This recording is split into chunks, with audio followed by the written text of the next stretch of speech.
Di tengah sunyinya pedesaan Jawa, berdiri sebuah bangunan tua yang telah lama tak beroperasi, sebuah pabrik gula peninggalan era kolonial Belanda. Dinding-dindingnya lapuk dimakan usia, atap sengnya telah banyak berlubang, dan semak belukar perlahan menelan halaman yang dulunya ramai oleh aktivitas pekerja. Namun, bukan hanya kehampaan yang kini menghuni tempat itu. Di balik puing-puing mesin tua dan lorong-lorong gelapnya, tersembunyi kisah-kisah kelam tentang keberadaan makhluk tak kasat mata yang menghuni bangunan tersebut. Konon, pabrik gula ini bukan hanya saksi bisu sejarah kolonial, tapi juga rumah bagi mereka yang belum menemukan jalan pulang. Pabrik gula yang dimaksud berdiri sejak awal abad ke-20, dibangun oleh pemerintah kolonial Belanda sebagai salah satu sentra industri gula di Jawa Tengah. Pada masa jayanya, ratusan pekerja lokal dipekerjakan di sana, bekerja dari pagi hingga malam mengolah tebu menjadi kristal manis. Namun, di balik kemajuan industri itu, tersimpan cerita tentang penderitaan buruh, kecelakaan kerja, bahkan eksekusi diam-diam terhadap mereka yang dianggap membangkang. Beberapa catatan menyebutkan bahwa beberapa buruh tewas akibat kelelahan atau terperosok ke dalam mesin penggiling yang terus berputar tanpa ampun. Setelah Indonesia merdeka dan industri gula mulai mengalami penurunan, pabrik ini perlahan ditinggalkan. Mesin-mesin besar yang dulunya berdentum kini membisu. Namun, sejak saat itulah cerita-cerita mistis mulai muncul dari masyarakat sekitar. Banyak warga yang melintas di dekat lokasi mengaku mendengar suara mesin berputar di tengah malam, disertai teriakan dan rintihan yang menggema dari dalam bangunan kosong itu. Salah satu kisah paling menggetarkan datang dari seorang petugas keamanan yang ditugaskan menjaga area pabrik saat malam. Pria bernama Sukardi itu awalnya tak mempercayai rumor tentang keangkeran tempat tersebut.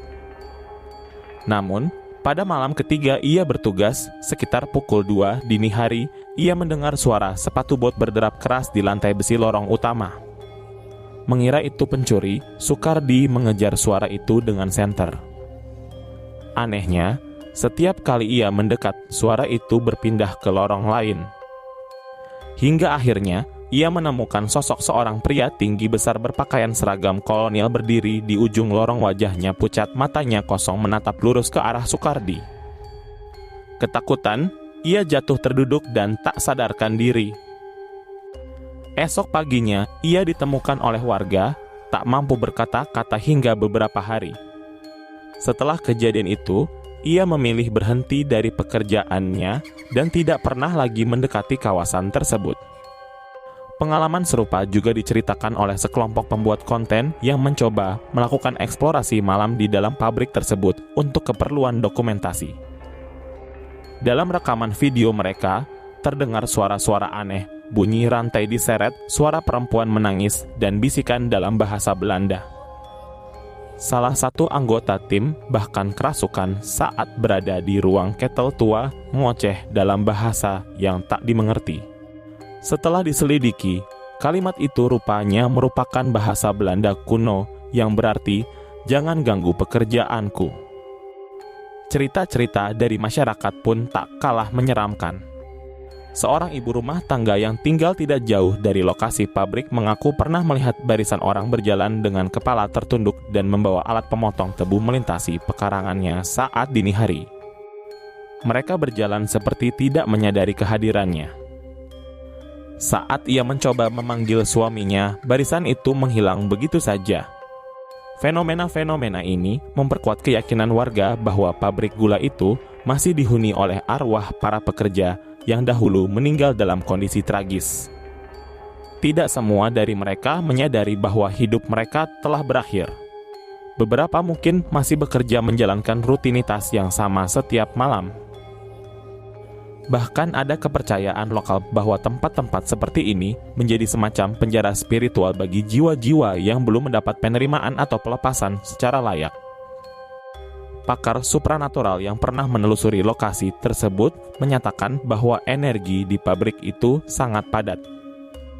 Ia mendeteksi banyak titik dingin ekstrem dan getaran tak kasat mata yang menunjukkan kehadiran entitas non-fisik.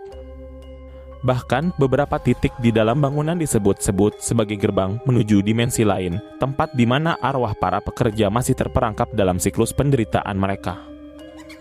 Sementara dari sudut pandang sejarah, pabrik gula peninggalan Belanda memang menyimpan cerita pilu tentang ketidakadilan kolonial.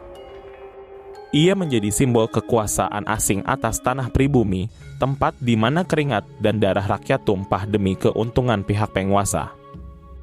Tak heran jika sisa-sisa energi dari masa itu tetap tertinggal dan menjelma menjadi sosok-sosok yang sesekali menampakkan diri. Kini, bangunan pabrik itu tetap berdiri, sunyi dan seolah menanti kedatangan siapapun yang berani masuk. Meski banyak upaya untuk menjadikannya situs sejarah atau lokasi wisata horor, sebagian besar upaya tersebut gagal karena gangguan yang dirasakan oleh para pekerja proyek. Apakah ini bentuk penolakan dari mereka yang menghuni tempat itu? Ataukah sekadar efek sugesti dari cerita-cerita lama? Satu hal yang pasti, pabrik gula peninggalan Belanda ini bukan sekadar bangunan tua. Ia adalah ruang yang menyimpan ingatan kolektif akan penderitaan dan ketakutan ingatan yang belum sepenuhnya reda. Dan siapapun yang melangkah ke dalamnya harus bersiap bukan hanya menghadapi gelap dan debu, tetapi juga kehadiran sosok-sosok yang tak lagi hidup namun belum benar-benar pergi. Terima kasih banyak sudah menonton Kisah Harian Mistis. Bantu support kami dengan cara like, komen, dan subscribe. Sampai jumpa di video selanjutnya.